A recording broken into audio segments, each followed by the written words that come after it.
And I immediately was looking at myself. So I didn't notice that I went into seizures, just didn't feel well. And then suddenly I was looking at my own face. And I didn't really recognize myself. I didn't care that I was looking at myself. I didn't care about my body. I didn't care that I was dead. All I felt was release from the pain that I had been in, release from the pain of being inside a human body, and love, all the love that everyone talks about on the other side. I kind of came home to my true self, and I felt at peace. And all at that time, simultaneously, I was realizing I was in the same space as my husband, who was in this tiny little medical room with me while I was hooked up to all these machines, monitoring my vital signs, watching his wife die and struggling with that moment. And my heart just went out to him. I felt all of his pain, all of his anguish. And I just knew that I loved him so much, and we were meant to be. It was more than just a basic marriage connection, because I was on the other side and I had so much more access to information about us. I could see the doctor who was motioning to the nurse, right? Because this is all happening within a second, 2 seconds. And at the same time, the nurse was sitting at my feet in a chair to monitor whether I was trying to wiggle around or move, because that's part of the test. And she stood up, and I felt her come up through me like this, through my shoulders and through my head. So I could see her face because I had 360-degree vision. And then I could see the back of her head as she moved past me to go and put the tilt table down. So the tilt table's up like this and back about 5 degrees, kind of like an eject button. She was going to press that button so that it would lower and I would let my vital signs normalize and come back to life. And all at the same time. So this is all occurring all at once. I'm moving backwards to the corner of the room, the left side of the room, up at the ceiling, and I'm watching all this going on. And I feel over my shoulder a space that's new to me and different. And I look into it, so I turn my focus to it, right? I don't have a body. And it's the black velvety void. And I slip into the black velvety void. And why do I use the terms black velvety void? Because when I was in it, it was like I couldn't hear anything. I could see a person I'll talk about in just a minute, or someone, an entity presenting as a human, or perhaps that I was seeing as a human. The void that I was in, it was black, but it wasn't all-encompassing black. If you think about it at night, when you close your eyes, you can kind of see blobs or whatever. It wasn't like that. It wasn't like when you turn the lights out and the room is totally black and you can see literally nothing, right?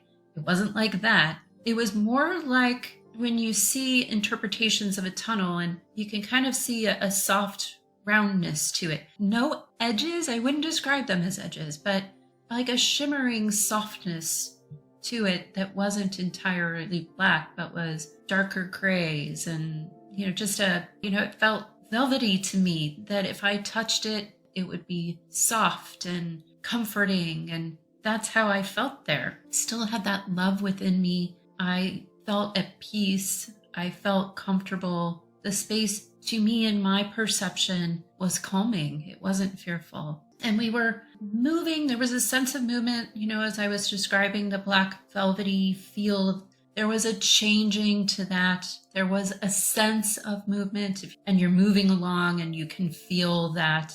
I felt that exact same feeling, even though I love my body, right? And we moved forward, and I could see, a pinprick of light, which very quickly became much more than that. And as we were approaching this light, I could see shadows or movement in there, things coming into view and into vision. And as we entered the space, it was kind of like entering a subway tunnel, if you've ever ridden a subway, and it's dark in the spaces in between the stations. And then as you come into the station, it comes over you like this. That's what it was like for me. And I entered into this white velvety space.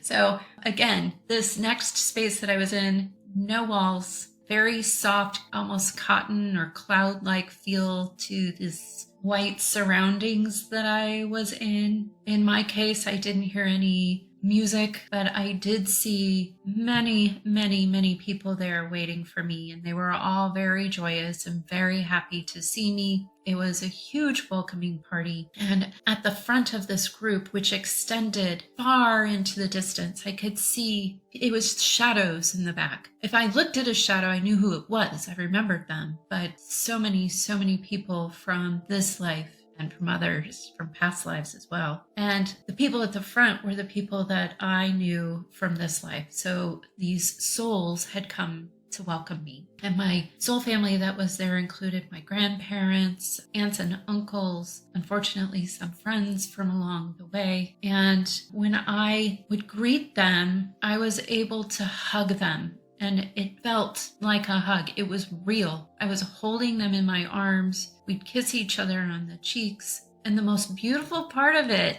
is that when I would hug them, I'd remember everything. I'm also accessing all of this information. So as soon as I think something, the answer is right there, to the point that it was kind of like standing in a river. When I think back on it, I remember being a child and my parents were fly fishing, and I remember standing in a river and putting my hands out as the river's flowing past me like this and feeling the water pass. And that's what it reminds me of, that I had access to the past, the present, the future, according to where I am right now, where I was in that moment, and all of the changes that could come about through free will within all of that. So darkness, but moving through the stars at a very high rate of speed. And I went to see myself, or to clarify, part of my soul, another me, if you will, living in a different body on a different planet.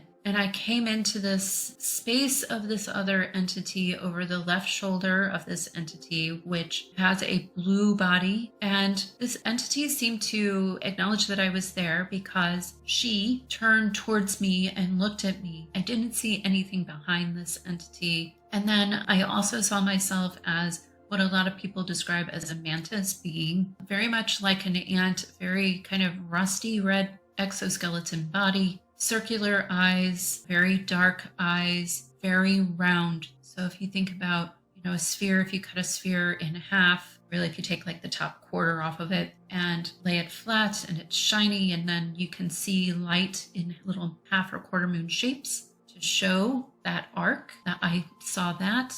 The typical body. So, thorax and abdomen, the kinds of legs that you would expect to see with that type of body, little arms, and then antenna on the nose, which was different. I don't remember seeing anything like that here. Again, didn't see anything behind this entity that would indicate a space, a ship, a room, nothing like that.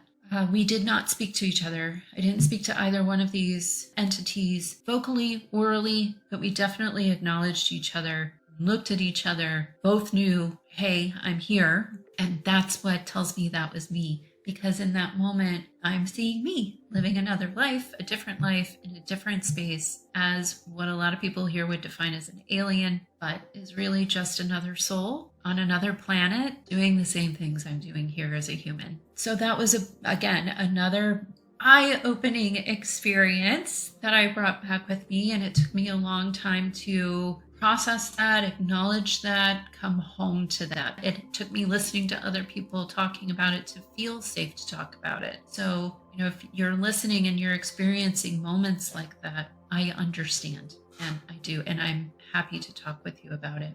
And then I saw the future. Like I was saying, I was thinking about the future, and my mind went into that direction, and I saw a future where we return to a much more, not agrarian society. That's not the way that it works, but we live more locally. So if you think about how we're living in a very global society right now, and business is very global, and we're all very connected across the world, this was a very different space than that. We had retracted from that. There were wars that happened. We lost a lot of population. And at this particular moment that I was accessing, we had moved back to living in more localized cities, farming, living in our own spaces, making what we needed, but still having that global thread, still having technology, just using it a lot differently and a lot more peacefully. This particular access to a future was really about what we're seeing with migration right now and how migration is causing a lot of strife and upset and fear in people. And we get to a point where that's gone. And there basically is no migration. We all recognize that we're one from the one source, and we live together beautifully and peacefully.